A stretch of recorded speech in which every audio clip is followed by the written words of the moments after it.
Bienvenue sur Téléprovidence, la chaîne de la subconscience. Je vais parler ce soir des rapports entre le droit, la science politique et la psychologie. Il se trouve que dans les années 65-66, j'étais dans ce monde du droit et de la science politique. Ah, ça, c'est la science po, pas très longtemps d'ailleurs, mais enfin, pendant une certaine période. Et par ailleurs, j'ai étudié l'astrologie. Donc il y a une espèce de synergie entre ces trois plans, l'astrologie, la science politique et le droit. Et je voudrais revenir sur ces questions, parce qu'en fin de compte, il me semble que tout ça est extrêmement lié, et qu'à la longue, si l'astrologie devait, sous la forme que j'ai mis en place en tout cas, si elle devait s'imposer, elle aurait nécessairement des implications au niveau du droit constitutionnel. Je rappelle que j'ai suivi les cours de Georges Burdeau à Assas, et j'ai divergé aussi dans les années 65, 66, 67 peut-être. Je ne plus très bien. Donc, il y a le droit constitutionnel, mais toute forme de contrat d'ailleurs, de manière générale, est confrontée à la question du temps. Quelle est la durée des choses? Et je pense aussi au droit qui concerne les rapports de couple, le mariage, etc., qui ne tient pas compte d'un certain nombre de facteurs. Vous savez qu'on a envisagé dans certains cas des mariages pour des périodes relativement courtes, et non pas des mariages qui s'ouvrent sur un infini de temps. Je crois que là aussi, le XXIe siècle introduira certainement des structures temporelles dans le droit qui actuellement font défaut terriblement. Alors, un exemple de droit constitutionnel particulièrement fort et puissant, c'est évidemment le cas des États-Unis. La Constitution, je ne sais plus de quelle année elle date, je crois qu'elle est de 1787, enfin je ne suis pas certain, enfin non, en tout cas elle est de la fin du XVIIIe siècle, prévoit un système d'horlogerie en quelque sorte, avec tous les 4 ans une réélection du président de la République, du président des États-Unis si on préfère, président du pouvoir fédéral, et même quand il décède en cours de mandat, il n'y a pas de nouvelle élection avant la fin du mandat, et c'est le vice-président qui prend la place. Et ça c'est très original, et je crois que ça n'existe nulle part ailleurs. Bien entendu, dans tous les pays, le départ du président ou sa mort va conduire à... il va falloir prévoir évidemment une période intermédiaire, ça va de soi. Une période intermédiaire permettant d'organiser de nouvelles élections. Mais là, il ne s'agit pas d'organiser de nouvelles élections, il s'agit au contraire de ne pas avoir d'élection du tout.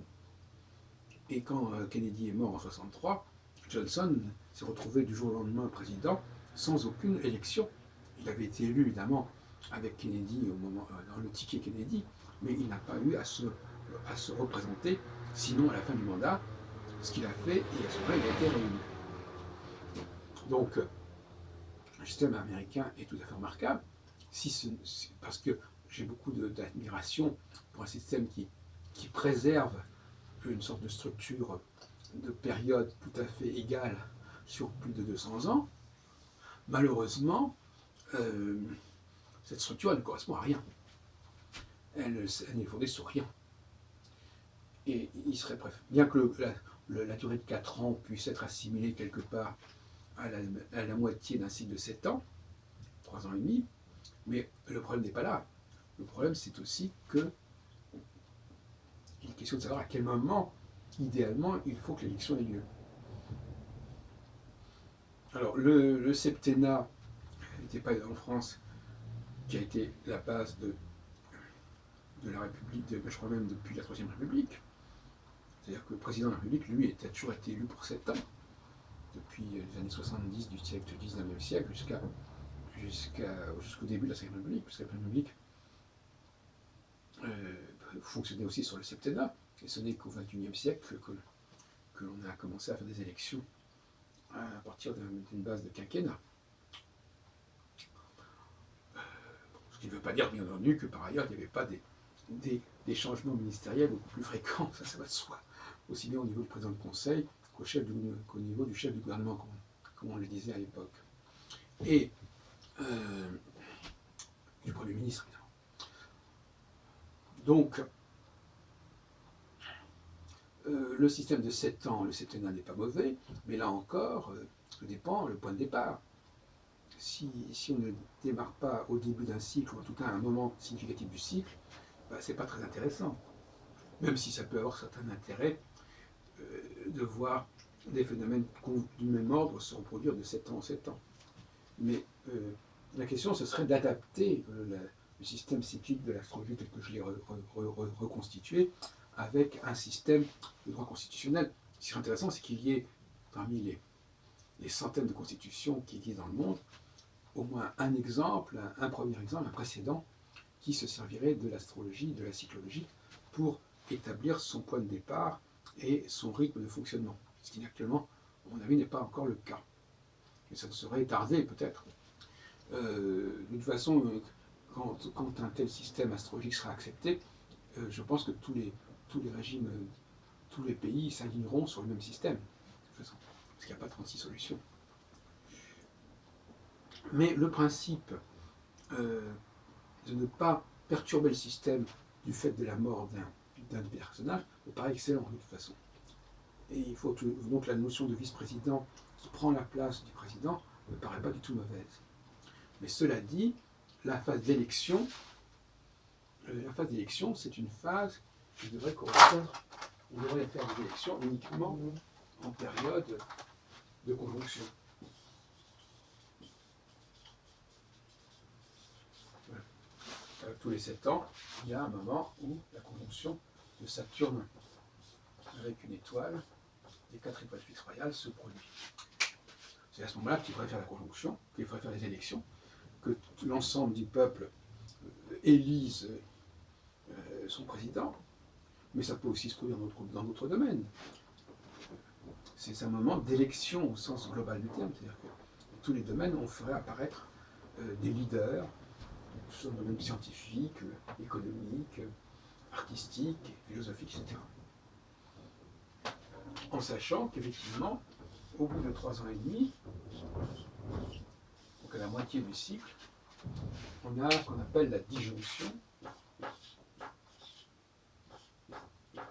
Et là, il faut s'attendre effectivement à une crise du signal, à des manifestations de défiance. On emploie le mot défiance dans le même sens que la perte de confiance. Or, la confiance, et le mot confiance commence par la même lettre que conjonction. La conjonction crée de la confiance et la disjonction crée de la défiance. Dans tous les sens du terme défiance, de défi aussi. Donc, qu'est-ce que ça signifierait? Ça signifierait que, à ce moment-là, il y a un ébranlement du système, mais il faut arriver à l'intégrer dans une dynamique constitutionnelle normale, et ça pourrait effectivement, à mon avis, correspondre à un mode de fonctionnement plus rigoureux.